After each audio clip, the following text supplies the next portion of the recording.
Pensa só, um livro tão poderoso, mas tão controverso, que ele teve que ficar escondido do mundo por mais de 70 anos.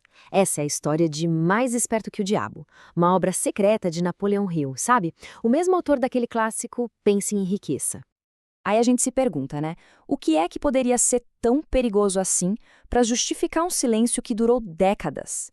A resposta é que, na época, as ideias do livro eram consideradas radicais demais, provocadoras demais para serem publicadas. E olha só as datas para entender o tamanho da coisa. Ele foi escrito em 1938, bem ali no meio da Grande Depressão, com a Segunda Guerra batendo na porta, e só foi publicado em 2011, 73 anos na gaveta. Isso não é só um detalhe, né? É a prova de que o conteúdo ali dentro era explosivo. Então vamos mergulhar nisso. O que exatamente torna esse livro tão perigoso? Bom, tudo começa com a premissa dele, que é, para dizer o mínimo, bem chocante. Se liga só. A estrutura do livro é toda em formato de entrevista, mas não uma entrevista comum. O Napoleon Hill diz que colocou o próprio diabo na parede e forçou ele a confessar todos os métodos que usa para controlar a mente da humanidade. E é nessa entrevista que a genialidade e a polêmica do livro aparecem com tudo. Mas, para a gente entender essa conversa, primeiro a gente precisa entender quem é o entrevistado.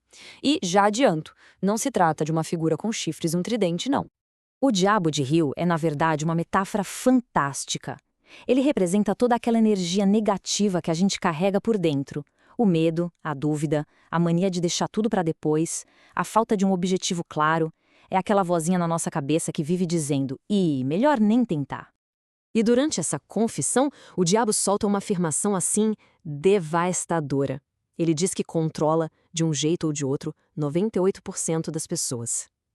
98%. É um número que força a gente a parar e pensar em quem realmente está no comando das nossas decisões. E isso leva a gente direto para o coração da filosofia do Hill, que está resumida nessa frase aí. A verdadeira batalha não acontece do lado de fora, contra os outros ou contra as circunstâncias da vida. A batalha de verdade acontece aqui dentro, na nossa própria mente.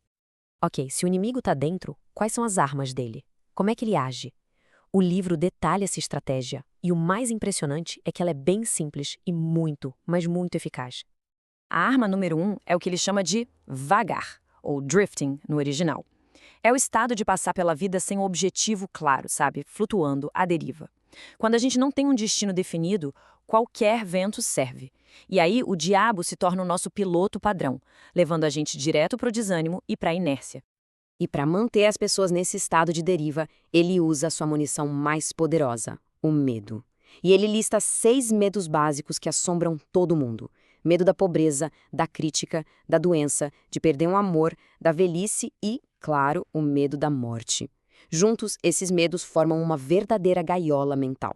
A descrição parece meio sombria, eu sei, mas o objetivo do Hill não era assustar, era dar as armas pra gente lutar. O livro é, no fundo, um manual de contra-ataque, e agora a gente vai ver como é que se vira o jogo contra esse inimigo interno. A batalha toda se resume a uma escolha entre 2 estados mentais. De um lado tem a mente dominada, que vive à deriva, paralisada pelo medo, pela dúvida, e que só segue o que todo mundo faz. Do outro tem a mente livre, que tem um propósito, que usa a autodisciplina e a coragem para criar o próprio caminho, pensando por conta própria. Então, como é que se passa de um lado para o outro? O Will dá um plano de 4 passos. Primeiro, ter um propósito bem definido e claro. Segundo, dominar os próprios pensamentos e emoções, escolher onde colocar o foco. Terceiro, agir com disciplina, de forma consistente. E quarto, ter a ousadia de confiar no próprio julgamento. Seguindo esses passos, a gente chega no objetivo final do livro, que não é só se defender do diabo, mas se tornar o mestre, o soberano do próprio destino mental. E talvez nenhuma frase resuma melhor essa ideia do que essa. A pessoa que sabe o que quer e vai atrás sem deixar o medo mandar, essa pessoa já venceu a batalha.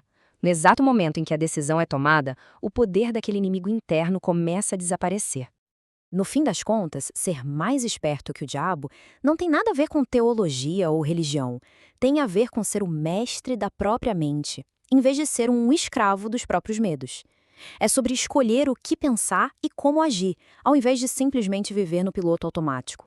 E assim, essa obra, que um dia foi proibida, Deixa a gente com uma pergunta que talvez seja a mais importante de todas. Uma pergunta para cada um se fazer em silêncio. Quem, de fato, está no controle da mente?